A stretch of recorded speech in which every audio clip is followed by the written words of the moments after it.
एक बार एक बहुत बड़ा बिजनेसमैन एक छोटे से गांव में जाता है। उसका प्लान होता है कि उस गांव में एक फैक्ट्री लगानी है।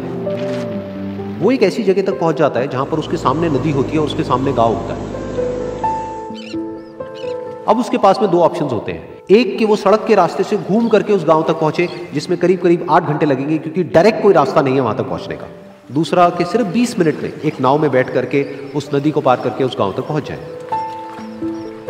तो अपना टाइम बचाने के लिए उसने उस नाव में बैठने का डिसीजन लिया।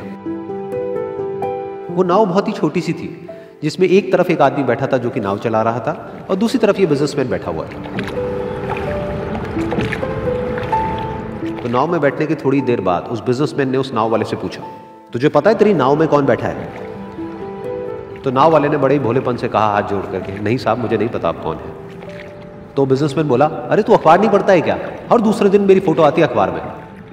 तो नाव वाला बोला, अरे साहब मुझे कहाँ पढ़ना लिखना आता है, मैं बहुत छोटा सा था जब मेरे पिताजी गुजर गए थे, तो अपने परिवार का ध्यान रखने के लिए मैं बचपन से ही काम में लग गया और तभी मेरा स्कूल छूट गया। ये सुन करके उस बिजनेसमैन ने उसका मजाक उड़ाते हुए उसको कहा, तुझे पढ़ना लिखना तक नहीं आता है, ऐसी जिंदगी का क्या फायदा? ये सुन करके उस नाव वाले को बुरा तो लगा, लेकिन उसने कुछ नहीं कहा।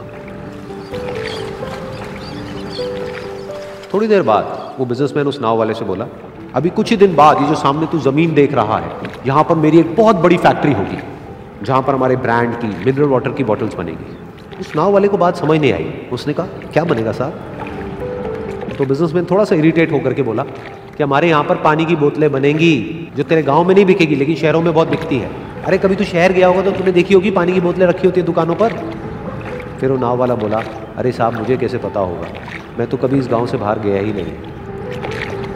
फिर वो बिजनेसमैन उसके ऊपर हंसते हुए बोला, तू कभी इस गांव से बाहर तक नहीं गया, तुझे पता ही नहीं कि शहर क्या होता है?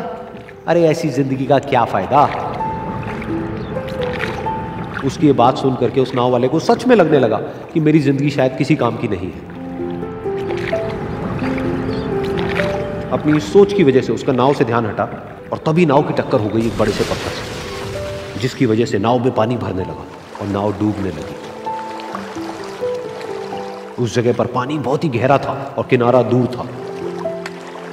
नाव वाले को समझ आ गया कि अब इस नाव को बचाने का कोई तरीका नहीं है और वो अपनी जान बचाने के लिए नदी में छलांग मारने ही वाला था। तभी उसने उस बिजनेसमैन से पूछा, साहब आपको तैरना तो आता है ना? तो बिजनेसमैन घबरा करके बोला, ऐसा क्यों पूछ रहे हो, मुझे तैरना नहीं आता है। उसकी ये बात सुन करके नाव वाले को हंसी आ गई और वो बोला, अरे साहब आपको तैरना तक नहीं आता, ऐसी जिंदगी का क्या फायदा? ये सुन करके उस बिजनेसमैन को अपनी गलती का एहसास हुआ और वो हाथ जोड़ करके उस नाव वाले से बोला, तुम जो कहोगे मैं तुम्हें दूंगा, बस मेरी जान बचा लो। तो उस नाव वाले ने बोला, अरे साहब आप घबराओ नहीं, मुझे सिर्फ तैरना नहीं आता है, मुझे डूबते हुए लोगों को बचाना भी आता है। आप मुझे कस के पकड़ लो, मैं आपको कुछ नहीं होने दूंगा। और फिर उस नाव वाले ने ना सिर्फ अपनी बल्कि उस बिजनेसमैन की भी जान बचाई। तो इस कहानी से हम एक बहुत बड़ी सीख ले सकते हैं कि हमें जिंदगी में कभी भी किसी का भी मजाक नहीं उड़ाना चाहिए या उसको अपने से कम नहीं समझना चाहिए, क्योंकि हमें नहीं पता कि हमें कब, कहां, कैसे, किसकी जरूरत पड़ जाए।